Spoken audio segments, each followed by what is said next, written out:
What's poppin' people, I'm Rated D and I've tested positive for swag.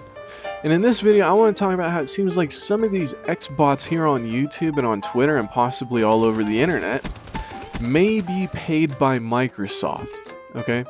Now, I'm going to start off by talking about CrapGamer, and then I'm going to move on to Mooch and TimDog. So definitely stick around for the Mooch and TimDog stuff. That stuff, it's crazy. Anyway, so in regards to CrapGamer, let's start off with him. CrapGamer had the website CrappyReviews.com. That site is no longer around, but the Wayback Machine had backed up the site at different times throughout the years, like it does with many different websites. As early as 2012, the Wayback Machine has sections of CrappyReviews.com that are backed up. And you can see in this photo right here, in the intro paragraph to CrappyReviews.com, and you can go on the Wayback Machine and check it out for yourselves. This was there in 2012, and it was there up until the end of the website. It says that CrapGamer was developing an Xbox indie game. So we know that at least in 2012, up until just recently, CrapGamer had some sort of relationship with Microsoft beyond what we see here on the internet. Now, if you also look at CrapGamer's N4G account, which was created in 2010, you can see that CrapGamer was posting paragraph upon paragraph upon paragraph defending and damage controlling for Microsoft. Now, the funny thing is this, a lot of people think that because of how Crap has been behaving on YouTube over the last year or so, that he's just a troll. Because what trolls do, that they'll have a different tone in their voice at certain points to get people riled up, things like that. And Crap started doing that over the past year or so. The problem is he never did it before that, and a troll does not post paragraphs defending a company. A troll will post a comment, like a sentence or two, maybe even just a couple words, enough to get people to react to it, and then they watch everyone dance. But Crap wasn't doing that. He was posting entire paragraphs defending a company. On top of that, like I said, he wasn't behaving the way he is now. He only started acting like a troll just recently, so to me, it seems like CrapGamer may have some sort of relationship with Microsoft, because let's not forget, Crap started doing all this stuff in 2010 with N4G. The thing is, Microsoft was doing great for the first half of last gen. 2009 was when Sony started to heat things up a little bit. And then 2010 it got better, in 2011 it got better, and by 2012 a lot of gamers went back to PlayStation.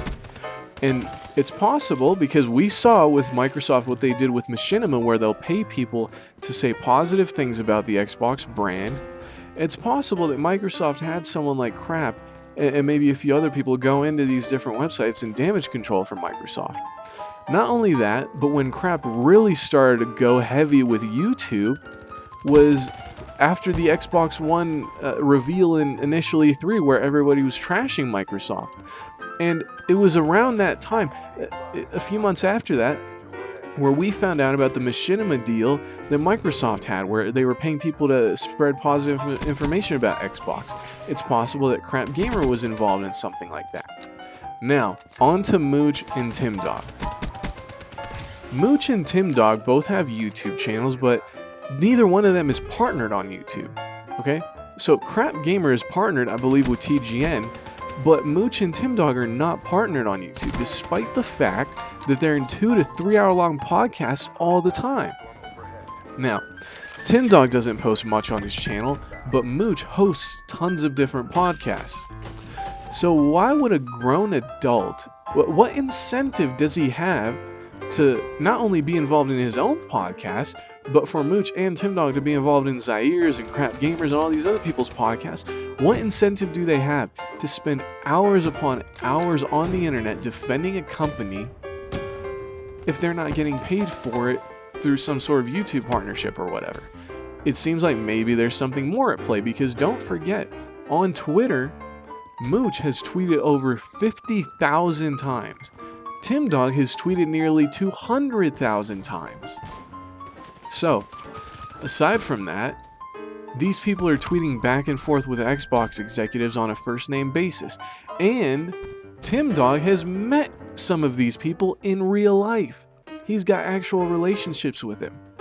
Now, to me personally, it doesn't seem like Iron Wolf may be too involved in this stuff, so I hesitate to bring him into it, but Iron Wolf did play games with Phil Spencer on Xbox Live, so it's possible that some of these other people have done so as well. Who knows how deep this relationship with Microsoft goes for these people? It doesn't make sense to me that a grown adult, multiple grown adults, would behave the same way on the internet without this insane manner, being in 2 to 3 hour long podcasts, tweeting constantly, if they don't have some sort of incentive to do so, possibly a monetary incentive, possibly getting games for free, who knows? But I have to think that maybe there's something more to this. And there's also the idea of these people blocking and muting people that they disagree with. You know, it's to the level of some of these people in politics that don't want to be proven wrong, and so they'll just block or silence people that they disagree with so that, you know, different perspectives don't get released to the general public. You know what I mean? This is the type of attitude that these guys have on Twitter. If they disagree with something that you say, they will block you. Me personally, I got muted by TimDog, I think it was at Gamescom 2014, simply because of the fact that when he was talking about how Sunset Overdrive is going to be a AAA Xbox One exclusive, I said it's not AAA, it's an indie game, because Insomniac themselves admit on their own website that they're an independent developer, you know? And he muted me for that. He didn't even have a response to it. He just called me a biased pony or whatever, and then he muted me. So this is how these people behave. They don't want different perspectives to be mainstream. They always talk about media bias, this and that. And we have proof that Microsoft has a relationship with most of these people. We have proof that Microsoft has paid people in the past. How's that for alliteration? Paid people in the past. They have paid people in the past to say positive things about Xbox when they needed it most. It's not at all far-fetched to question if these people are being paid by Microsoft to spread propaganda. Because like I said, no sane grown adult spends this much time damage controlling on the internet without having some sort of incentive to do so.